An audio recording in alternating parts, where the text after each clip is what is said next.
Hello everybody and welcome to SR Legal Edge.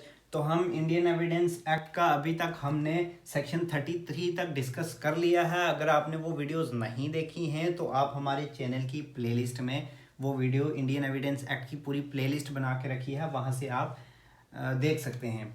तो next part जो हमारा है इसका रेलिवेंसी ऑफ फैक्ट का, वो है statement made under special circumstances, जिसमें सेक्शन 34 से लेकर के 38 तक कवर है, उसको हम आज डिस्कस करेंगे। तो स्पेशल सर्कमस्टांसिस में सबसे पहला हमारा सेक्शन 34 है, जो कहता है entries in books of accounts including electronic record when relevant, कि बुक्स ऑफ अकाउंट की जो एंट्रीज हैं या फिर इलेक्ट्रॉनिक रिकॉर्ड में जो एंट्रीज हैं वो कब कब रेलिवेंट हैं। अब आप देखिएगा, किसी भी कोई भी बिजनेस देखेंगे या कोई भी आप शॉप देखेंगे तो वो कुछ बुक्स मेंटेन करके रखते हैं जिनको अकाउंट बुक्स कहा जा सकता है, जैसे लेजर वगैरह होगी, वो अकाउंट बुक्स होती हैं। अब वो ऑनलाइन भी हो गया है, इसीलिए इलेक्ट्रॉनिक रिकॉर्ड भी कवर है इसमें। तो उनमें जो जो भी स्टेटमेंट होगी, ठीक है, तो वो अगर कोर्ट को कोई ओपिनियन बनानी है तो वो वहाँ पर रेलिवेंट मानी जाएगी। जैसे इसकी इलस्ट्रेशन अगर आप देखें, ए ने बी पर मुकदमा चलाया कि उसने उसके 1,000 रुपये देने हैं, ठीक है। अब कोर्ट ने ये फाइंड करना है, फैक्ट इन इशू फाइंड करना है, क्या वाकई में उसने उसके पैसे देने थे। तो उसने एविडेंस में अपनी अकाउंट बुक दिखा दी कि ये देख लीजिए, ये स्लिप है, ये इसने मुझे 1,000 रुपये अभी बैलेंस है, ये इसने देना है। इस तरह से वो रेलिवेंट यहाँ पर हो जाएगी। Section 35 relevancy of entry in public record. तो जो पब्लिक रिकॉर्ड हो गया, जो गवर्नमेंटल रिकॉर्ड हम कह सकते हैं, वो भी ऑनलाइन हो गया है, तो उसमें भी इलेक्ट्रॉनिक रिकॉर्ड हम कह सकते हैं, इलेक्ट्रॉनिक हो गया या पेपर रिकॉर्ड हो गया।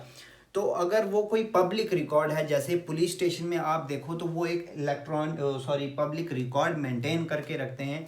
जैसे आप एफआईआर कटवाने जाते हैं तो आपका जो भी कंटेंट होगा, जो भी आपकी इंफॉर्मेशन होगी, वो एक ऑफिशियल रजिस्टर में लिखी जाती है, तो वो उनका पब्लिक रिकॉर्ड हो गया। तो जब भी कभी कोर्ट को कोई ओपिनियन चाहिए होगी तो वो एज एविडेंस यूज़ कर सकती है वो पब्लिक रिकॉर्ड को। ये जो भी जो रेलिवेंट मैं कहूँगा तो वो उसको एज एविडेंस इस्तेमाल कर सकती है कोर्ट, ठीक है।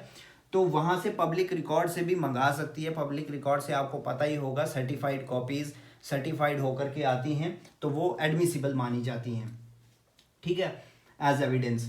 सो next section 36 relevancy of maps charts plans, ठीक है।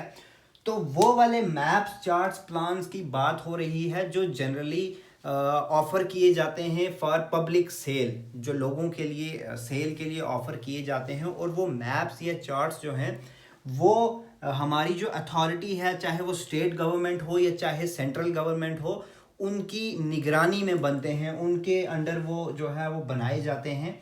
तो वो उनकी भी उनसे भी वो उनको भी एज एविडेंस यूज़ किया जा सकता है, वो रेलिवेंट समझे जाएंगे, ठीक है।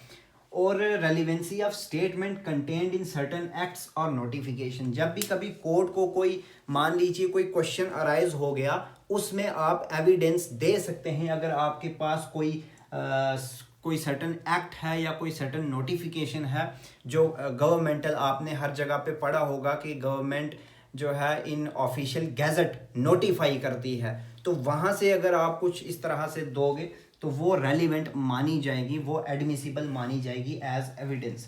सो next one is relevancy of statement as to law contained in law books, जो हमारी लॉ की बुक्स हैं, जैसे Indian Evidence Act, Indian Penal Code, Criminal Procedure Code, इस तरह से सिविल प्रोसीजर कोड। इस तरह से अगर आप कोर्ट में जा कर के बताते हो कि ये देखिए इस बुक में ये लिखा है, इसको इस बुक के अकॉर्डिंग अगर आप देखोगे तो ये बनेगा, तो जज साहब को माननी पड़ेगी बात। क्यों? क्योंकि वो लॉ है, law contained in law books, तो वो उसी के अकॉर्डिंग चलना पड़ेगा। वो आपकी स्टेटमेंट जो है वो वहाँ पर एडमिसिबल हो जाएगी।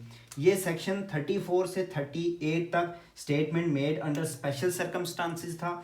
इसी के साथ हम सेक्शन 39 को भी कवर कर लेंगे, जो है how much of statement is to be proved, ठीक है। तो सेक्शन 39 कहती है कि कितनी स्टेटमेंट प्रूव करने की जरूरत है। सेक्शन 39 में है what evidence to be given when statement forms part of conversation, मतलब कोई बहुत बड़ा पार्ट है कन्वर्जेशन का, या कोई बहुत बड़ा डॉक्यूमेंट है, कोई बहुत बड़ा इलेक्ट्रॉनिक रिकॉर्ड है, कोई बुक या सीरीज ऑफ लेटर्स और पेपर्स हैं बहुत सारे।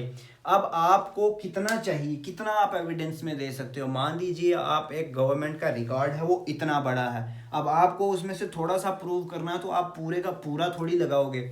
तो जितना कोर्ट कंसीडर करेगी, अगर कोर्ट कहेगी कि हाँ उतना एक पेपर जो है वही लगा दीजिए एज एविडेंस, वही सर्टिफाई कर दीजिए, तो वही उतना ही आपको एज एविडेंस देना है, बाकी उससे ज़्यादा कुछ नहीं देना है। ये है हमारा सेक्शन 39 कि अगर कोई बहुत सीरीज है, बहुत बड़ा डॉक्यूमेंट है, बहुत बड़ा रिकॉर्ड है, तो जितना कोर्ट को कंसीडर लगेगा, अगर मान लीजिए ये पूरी बुक है इसमें से सिर्फ इतना ही चाहिए तो वो इतने के लिए ही कह देगी, कोर्ट कह देगी इतने के लिए, तो आपको सिर्फ इतना देने की ज़रूरत है, पूरा देने की ज़रूरत नहीं है। This is what our section 39 is all about. So ये हमारा पार्ट था स्टेटमेंट अंडर स्पेशल सर्कमस्टांसिस और how much of statement is to be proved. हमने सेक्शन 39 तक कवर कर लिया है। नेक्स्ट पार्ट में हम 40 से जो हमारा जजमेंट व्हेन रेलिवेंट है वो नेक्स्ट वीडियो में आपके साथ डिस्कस करेंगे। मिलते हैं अगली वीडियो में, तब तक के लिए आप अपने दोस्तों के साथ शेयर करें, वीडियो को लाइक करें, कमेंट करें, चैनल को सब्सक्राइब करना ना भूलें। Thank you, bye bye.